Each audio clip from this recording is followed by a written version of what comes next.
বিসমিল্লাহির রহমানির রহিম। আসসালামু আলাইকুম। স্কুল স্টাডিতে সবাইকে স্বাগতম। আজকে আমরা চারটি সংখ্যার গড় নির্ণয়ের অ্যালগরিদম ও ফ্লোচার্ট নিয়ে আলোচনা করব এবং তোমাদেরকে একেবারে সহজ নিয়মে শিখিয়ে দেব। তো আর দেরি নয়, চলো শুরু করা যাক। প্রথম আমরা নির্ণয় করব ফ্লোচার্ট। এর আগে যারা যোগ নির্ণয়ের ফ্লোচার্ট এবং অ্যালগরিদম দেখেছো তাদের জন্য এই ফ্লোচার্ট বোঝাটা অনেক সহজ হবে। তো প্রথম আমরা কি শুরু করব। শুরু আমরা জানি যে শুরুর একটা প্রতীক আছে, সেটা হচ্ছে ডিম ব্র্যাকেটে এখানে শুরু করতে হয় এবং লিখতে হয় শুরু। তো প্রথমে শুরু করলাম, তারপর আমরা ইনপুট নেব। তো ইনপুট নেওয়ার জন্য কি করতে হয়? সামান্তরিক নিতে হয়। চারটি সংখ্যার গড় নির্ণয়ের অ্যালগরিদম ও ফ্লোচার্ট। তো আগে আমরা ফ্লোচার্ট নির্ণয় করতেছি। তো চারটি সংখ্যা আমরা কিন্তু জানি না কোন কোন সংখ্যা, তো আমরা ধরে নেব যে এ বি সি ডি এই চারটি সংখ্যা আমরা মনে মনে ধরে নিলাম এবং এটা যে মান আছে, চারটি সংখ্যা যে আছে সেই সংখ্যাগুলো এ বি সি ডি চলকে রাখলাম। তার মানে কি এই চারটি সংখ্যা আমরা ইনপুট নেব। তাহলে কি লিখব? A B C O D এর মান গ্রহণ। আমরা জানি যে ইনপুট এবং আউটপুটের প্রতীক হয় সামান্তরিক, তো আমরা সেই সামান্তরিক লিখলাম। এখন আমরা ইনপুট নেওয়ার পর প্রসেসিং করব, অর্থাৎ আমরা কাজ করব। চারটি সংখ্যা যদি আমরা গড় নির্ণয় করি, অর্থাৎ সাধারণভাবে যদি তোমাকে চারটি সংখ্যা দেওয়া হয় তোমরা গড় নির্ণয় করবে, তো সেটা কিভাবে করবে? তো সেটা করার জন্য প্রথমে তোমাদের চারটি সংখ্যাকে আগে যোগ করতে হবে, তারপর সেই যোগফলকে 4 দিয়ে ভাগ করতে হবে। এই ফ্লোচার্টে লেখার জন্য আলাদা আলাদা ভাবে লিখব। কিভাবে? প্রথম আমরা লিখব যে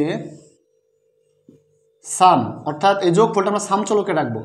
সাম equal to A plus B plus C plus D. দেখো এটা কিন্তু সামান্তরিক হবে না, এটা হবে প্রসেসিং। আমরা জানি প্রসেসিংটা কিভাবে হয়। প্রসেসিংটা হচ্ছে আয়তক্ষেত্র। তোমরা যারা প্রথম ক্লাসটি করোনি, একেবারে অ্যালগরিদম ও ফ্লোচার্ট একটা নিয়ম লেখার একটা ক্লাস আমি করেছিলাম। তোমরা যদি এটা না দেখে থাকো ওই ক্লাসটাকে দেখে আসো, তারপর এটা তোমাদের জন্য একেবারে সহজ হয়ে যাবে। আমরা যেহেতু এটা প্রসেসিং এবং কাজ করতেছি, তখন এটা আয়তক্ষেত্র হবে।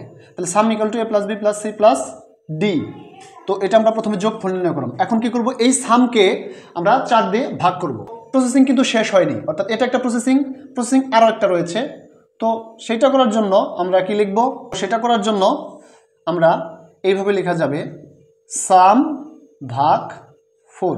তোমরা একটু খেয়াল করো, ফ্লোচার্ট এবং অ্যালগরিদমে ভাগটা এভাবে লিখতে হয়, এটা হচ্ছে ভাগ অর্থাৎ স্ল্যাশ, আর গুণটা লিখতে হয় স্টার চিহ্ন দিয়ে, এভাবে, এটা হচ্ছে গুণ। তো সঙ্গত কারণেই আমি এই চিহ্নটা দিয়েছি সাম ভাগ 4। এটা একটা প্রসেসিং, তো এটাও আয়তক্ষেত্র হবে। দেখো তোমরা ভালো করে খেয়াল করো, আমরা ইনপুট শুরু করলাম, ইনপুট নিলাম, তারপর দুইটা প্রসেসিংয়ের কাজ শেষ, আর কোনো কাজ নাই। তো এখন আমরা কি আউটপুট পাওয়ার পালা। তো এখন আমরা আউটপুট লিখব। আউটপুট মানে গড়ের ইংরেজি হচ্ছে এভারেজ। তো সেই এভারেজকে তুমি এও দিতে পারো অথবা এ বি জি সংক্ষিপ্ত আকারেও লিখতে পারো। তো আমরা লিখব এটা যেহেতু আউটপুট, তাহলে আমরা সামান্তরিক দিব, আর এভারেজে এ ভি জি লেখা যায়, এভারেজ এর মান প্রদর্শন, অর্থাৎ আমরা আউটপুট পেয়ে গেছি। আর আউটপুট লিখতে হয় কিভাবে? সামান্তরিক। তোমরা সবাই জানো সামান্তরিক লিখতে হয়, এই যে সামান্তরিক এভারেজের মান প্রদর্শন। আমাদের কাজ শেষ। তো এখন আমরা যে শেষ করলাম, এটা প্রসেসিংয়ের কাজ শেষ, আউটপুটের কাজ শেষ। তো এখন কাজ শেষ, তো শেষটা লিখতে হবে। আর শেষটা লেখার শুরু এবং শেষটা লেখার জন্য কি চিহ্ন দিতে হয় তোমাদের আগে বলেছিলাম, সেটা হচ্ছে ডিম ব্র্যাকেটে একটা চিহ্ন, এবং সেই চিহ্নে আমরা লিখব শেষ। দেখো কত সহজ, একেবারে ইজি। এইটা যদি তোমরা একবার ভালো করে দেখো তাহলে সহজে তোমরা বুঝতে পারবে। এখন আমরা অ্যালগরিদম নিয়ে আলোচনা করব। অনেকে দেখবে যে অ্যালগরিদম এবং ফ্লোচার্ট দুইটা পাশাপাশি লিখে তারপর একটা দেখে দেখে আরেকটা করে। এটা ইচ্ছা করলে আমিও করতে পারতাম, কিন্তু কিছু কিছু পরীক্ষায় বা অনেক সময় এই অ্যালগরিদম এবং ফ্লোচার্ট আলাদা আলাদাভাবে আসে। তো তুমি হয়তো ফ্লোচার্ট দেখে থেকে তুমি অ্যালগরিদম করতে পারো, কিন্তু অ্যালগরিদম আলাদাভাবে তুমি শেখো নাই। একটা প্রশ্নে আলাদাভাবে অ্যালগরিদম চাইলো তোমার কাছে, তখন তুমি এই ফ্লোচার্ট দেখে দেখে তারপর তুমি অ্যালগরিদম লিখবে না, এটা তো অনেক সময়ের ব্যাপার। এটা তো শুধু অ্যালগরিদম আলাদাভাবে লেখা যায়। এই জন্য আমি অ্যালগরিদমটা আলাদা এবং ফ্লোচার্টটা আলাদা তোমাদেরকে শেখাচ্ছি। তোমরা যখন পুরোপুরি শিখে যাবে 4-5টা ক্লাস নেওয়ার পর, তখন আমরা অ্যালগরিদম ফ্লোচার্ট একসাথে শিখে ফেলবো, তখন আর তোমাদের কোনো সমস্যা হবে না। তো অ্যালগরিদম শেখার জন্য আমাদের ধাপ লিখতে হয়, তোমরা জানো। তো প্রথমে ধাপ 1 শুরু, তারপর ধাপ 2 আমরা জানি শুরু করার পর আমাদের ইনপুট নিতে হয়। তো ইনপুটটা কি ছিল? 4টি সংখ্যা আমরা মনে ধরে নিয়েছিলাম, 4টি সংখ্যা এ বি সি ডি চলকে রেখেছিলাম। তাহলে A B C O D এর মান গ্রহণ। তাহলে এখন ধাপ 3, এখন আমাদের প্রসেসিংয়ের পালা, কাজ করতে হবে। কাজটা কি? গড় নির্ণয়ের ক্ষেত্রে 4টা সংখ্যা আগে যোগ করতে হবে, তারপর ভাগ করতে হবে, 4 দিয়ে ভাগ করতে হবে যোগফলকে। তো আমরা আগে যোগ নির্ণয় করি। তো যোগটা আমরা সাম চলকে রাখলাম, তাহলে সাম সমান A plus B plus C plus D নির্ণয় করি। আমাদের আরেকটা প্রসেসিং কিন্তু রয়েছে, তাহলে সেটা হবে ধাপ 4-এ। ধাপ 4 আমরা কি লিখব? সাম তো নির্ণয় করলাম, যোগফল নির্ণয় করা শেষ। এখন আমরা সামকে 4 দ্বারা ভাগ করব।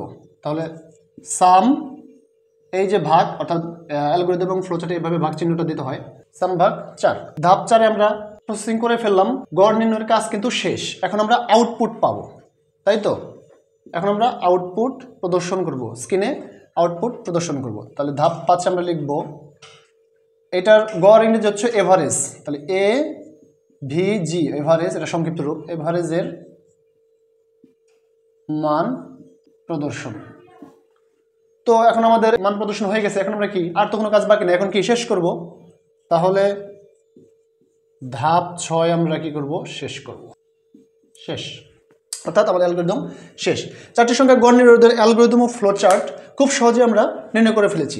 এরপরে যদি তোমাদের কোনো সমস্যা থেকে থাকে তোমরা কমেন্টে জানিও, আমি যথাসম্ভব চেষ্টা করব তোমাদেরকে উত্তর দেওয়ার জন্য এবং তোমাদের সমস্যার সমাধানের জন্য। এতক্ষণ যারা আমাদের সঙ্গে ছিলে তাদের প্রত্যেককে ধন্যবাদ, এবং যদি ভিডিওটি ভালো লাগে অবশ্যই লাইক এবং শেয়ার করবে। ধন্যবাদ।